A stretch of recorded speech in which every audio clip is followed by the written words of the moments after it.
Hello, Wild Ones. This is Cole Adams, and I'm a micro creator here in the arts and crafts space. And I am bullet journaling today. I tend to try to track what I lack, and right now in the Pacific Northwest, my mood is not the best. It's the long rain, the rainy season here in the Pacific Northwest, and we have an incredible spring of lush green, but the only way to get it is to go through the dark. And right now we're in it. Often, most days, I carry a little bag full of journals, and my one journal is just right at the end. So I'm going to create a pocket for this mood tracking experiment, and come along with me to the studio and let me show you how. I got this for $2.50. It was obviously created by another creator, and it is so cool. I love it.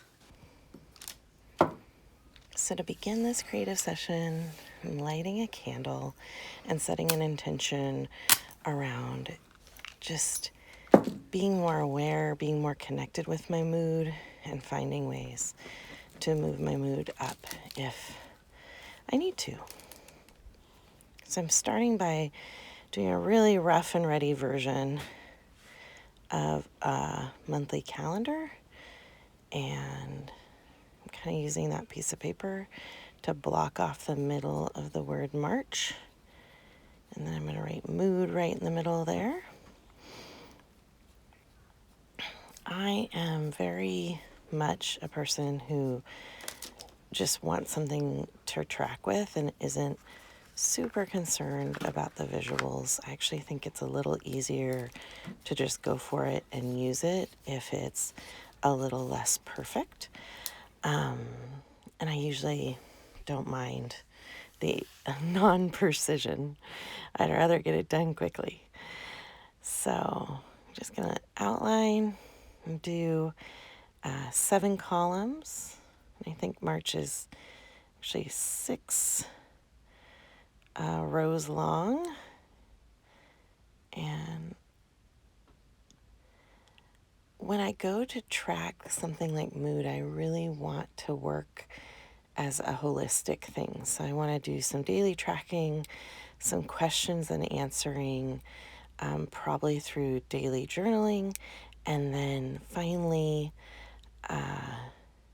come out with a product of maybe a couple of small books that just house ideas for what helps me feel better about what's going on in my life or what's going on in the world, and just daily practices that remind me of what I love. So I'm just numbering out the days really quickly.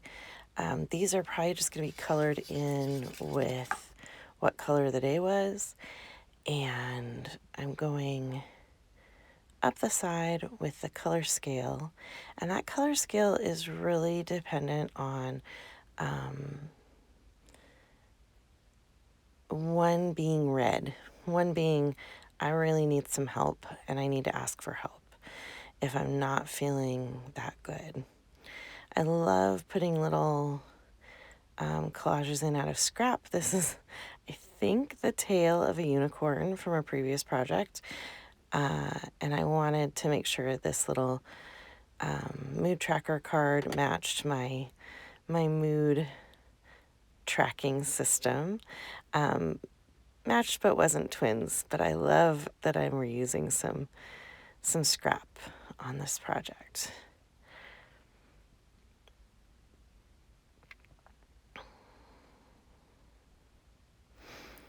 Washi stickers. This is my little washi sticker container. I love redesigning little boxes that either earbuds or anything electronic comes in. Usually is a pretty nice box. And as I was picking out stickers for this project, I really thought, like, I tend to hoard stickers and not use them.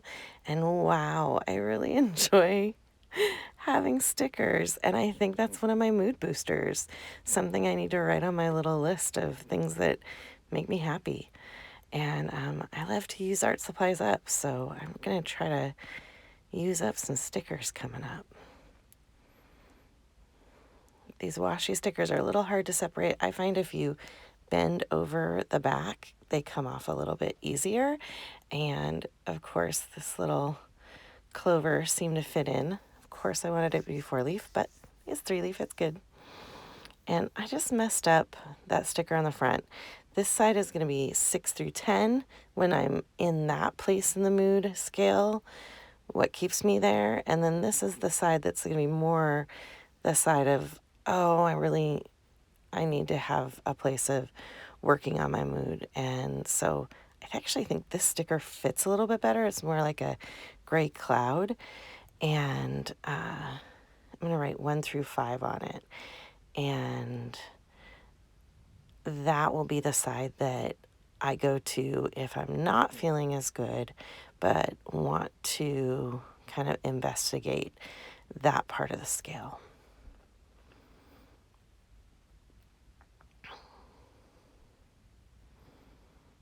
And these questions came from the Wholehearted Academy. It was a pin on Pinterest I found a few years ago. I tend to keep a self-love journaling board on Pinterest, and this was one of the, not the whole project, but just the questions came off that from that academy. And I really am interested always in investigating kind of how I feel. This, I'm writing down daily journaling. I'm putting in a few extra pieces of paper, and I know myself because I'm doing this a few days before March actually starts, that I might forget what those extra pages are for. And it's like, why did I put those in there? Interesting. And if I give myself a little hint, this is where you're going to journal, do it. It just helps me kind of meet my goals. I'm trying to figure out how things are going to live. I think I'm going to put them in a pocket, and I just want to make sure that the calendar's on top because that's what my brain will want to see. So we're going to watch me very quickly write some of the questions.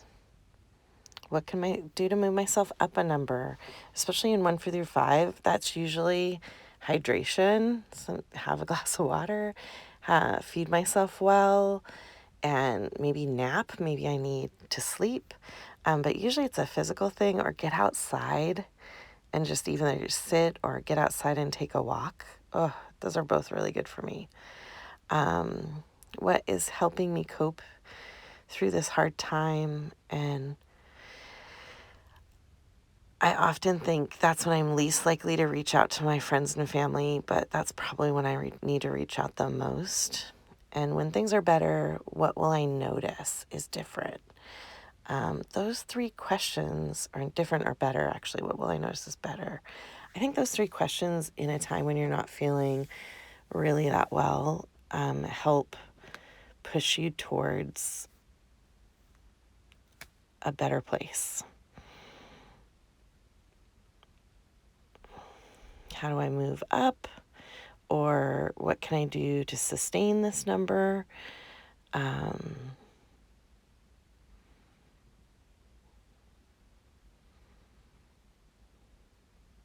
think those are interesting questions to ask on both sides. I really like the move up number, or the thinking about moving up on the scale is something I can really direct, and giving myself that internal locus of control.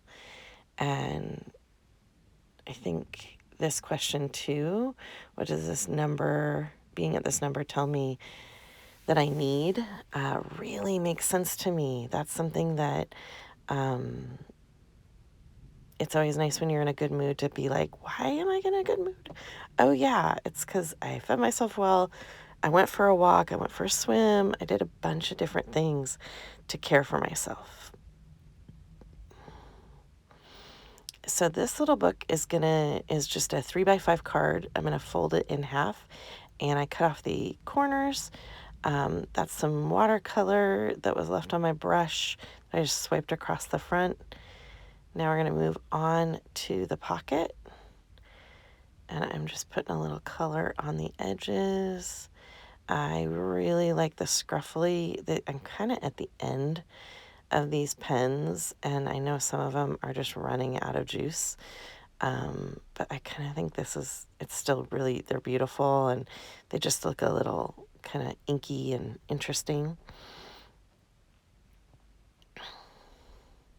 Because I'm not going to have any teeny tiny pieces in here. I'm just going to make some big chunks to cover the sides of this pocket. And because they are going to live in my little bag, it's absolutely fine if they aren't fully enclosed. So there's the pocket, adding a little extra piece of paper. Let's write mood really big so I remember what it is. Sometimes I think it's when it's really pretty to my eyes that just things make sense and get used.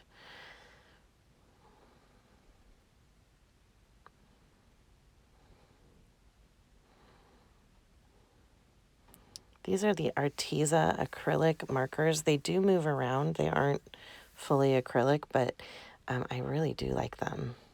Added some more stickers, including a unicorn, because duh. And I felt like I still needed a few more little books to kind of harvest some of the knowledge out of this. And one of the reasons I came to this project is a few weeks ago when Elmo asked how we were all doing.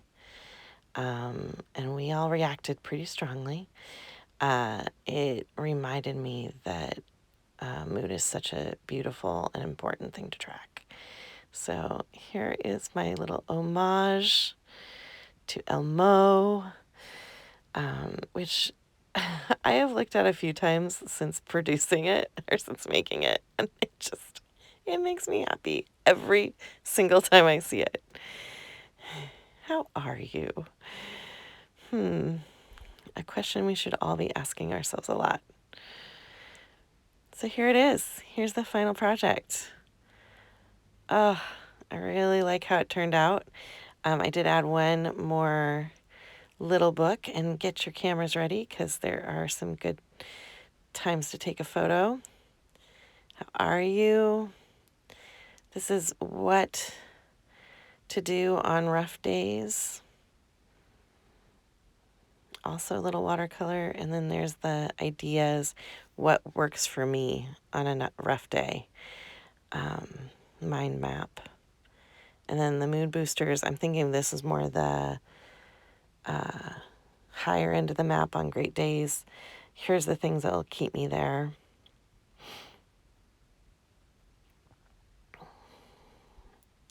And here are the mood tracking questions if you want to take a photo so you have it for your thing. And in these were from the Wholehearted Council.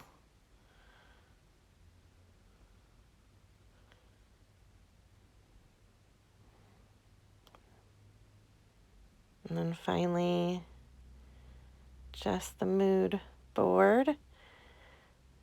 And then on the back of that, I'll start with a daily journal, and those other pages will be a daily journal too. I hope you enjoyed this content. Please like and subscribe, and let me know what you do for your mood tracking, if you do mood tracking. Take care, and I hope that you are well today. Cheers, wild ones.